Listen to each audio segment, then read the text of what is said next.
Welcome back to my video. I hope you enjoy today's story.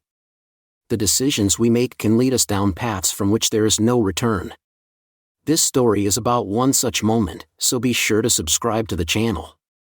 Let's get started on this autumn Friday afternoon. Steve got home earlier than usual and drove to the small house on Maple Street, a quiet, and Steve was in a friendly residential area when he got out of the car. He was excited to give Ellie a surprise, but something strange caught his eye. There was a pair of strange black slippers sitting right in front of the door. The slippers weren't Steve's, and neither were the Ellie's, which made him feel something was wrong. His heartbeat quickened, but he tried to stay calm with a bit of curiosity. Steve opened the door quietly and went into the house. It was strangely quiet, except for the ticking of the wall clock in the living room. He walked very softly towards the bedroom, feeling increasingly uneasy as he approached the door. A soft sound came from inside, along with giggling and muffled sounds. The laughter seemed to cut into his mind. Steve's mind was all over the place, and he felt anxious. He couldn't stand there any longer, so he quickly opened the bedroom door. He was shocked to see his wife lying on the bed with another man. They were having sex and seemed unaware of the world around them. Steve was stunned. Lee cried out in pain and anger. She was so startled that she turned around and saw Steve right in front of the door. The other man was equally stunned and quickly covered up. The atmosphere in the room was tense. Steve stuttered and her voice was trembling. Her eyes were bewildered and full of guilt. She couldn't find the words to explain what had happened. "Why did I do this to you?" Steve said, his voice cracking as if he was trying to contain the anger and pain in his heart. "Why did you betray me right in front of me?" Ellie stood there confused, not knowing what to say. She tried to open her mouth, but the words were stuck in her throat. She burst into tears, her voice shaking. "Steve, I'm sorry. It's not like you think. Please listen to me and let me explain." But Steve didn't want to hear any more words from Ellie. His eyes were cold and desperate. He slowly walked to the closet, opened it, and took out the gun he had hidden inside for so long. Silence filled the room as Ellie and the other man watched Steve. Steve raised the gun and pointed it at them. His voice was low and bitter. "I saw it all. There's nothing more to explain. You need to get out of here now before I lose my patience and shoot." The whole room seemed to freeze. Ellie choked with fear and regret. The other man's face turned pale. He hastily picked up his clothes and ran out while he was still completely naked.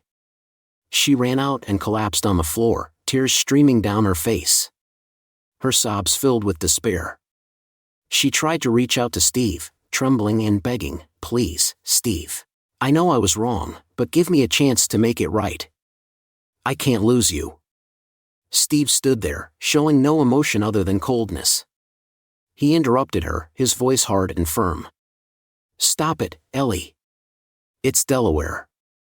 It's late now. We'll talk tomorrow. Apologies don't mean anything anymore. It's all over. Go before I lose control." I couldn't believe what was happening, but she looked into Steve's eyes and knew that it was really over. "I'll take care of the divorce proceedings. We'll officially end it. You go now." Ellie was stunned by those words. Each word resounded like a knife stabbing her heart. Ellie had no other choice. She quietly walked out with heavy steps. Tears still falling, her heart was broken. All the apologies and explanations were meaningless. The next morning, Steve had already started contacting a lawyer. He decided that the divorce proceedings could not be delayed any longer. During the next 20 days, Ellie tried to hold on. She didn't want their marriage to end like that. She made her way out of the room, her footsteps slow and heavy, tears still streaming down her face. Her heart was broken, and she knew that all the apologies and explanations in the world wouldn't change anything. The next morning, Steve had already started contacting a lawyer, determined that the divorce proceedings couldn't wait any longer. Over the next 20 days, Ellie tried to hold on, not wanting their marriage to end like that. Ellie kept in touch with Steve, even meeting up with him in person, to try to convince him to change his mind. Her family and friends also tried to persuade Steve to reconsider, but he was set on ending the marriage. When they went to the divorce court, Ellie tried to give reasons for wanting to save the marriage. She told the court about her love for Steve and that she wanted a chance to correct her mistakes.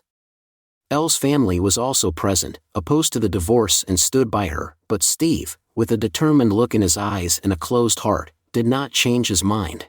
He said, "I have decided to divorce. Nothing can change it," in a voice that was as decisive as if he were closing off any small hope for Ellie. Not long after the court officially ended Steve and Ellie's marriage, they finally reached a divorce agreement.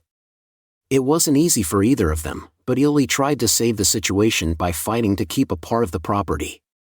Steve, however, stood his ground according to the final agreement. She had to make amends with Steve, both financially and mentally, for the damage she had caused him. Steve was allowed to keep the house they had lived in together, which meant he could maintain a stable life and not have to worry about housing after the divorce. This was an important factor in the division of assets. Despite her pain and regret for her mistakes, Ellie had no choice but to accept. Steve and Ellie officially ended their relationship after completing the divorce proceedings, despite the strong memories and feelings they had during their time together. Elle's betrayal left Steve with no choice but to decide to end the marriage. He was finally able to close the sad chapter in his life and start a new future for himself.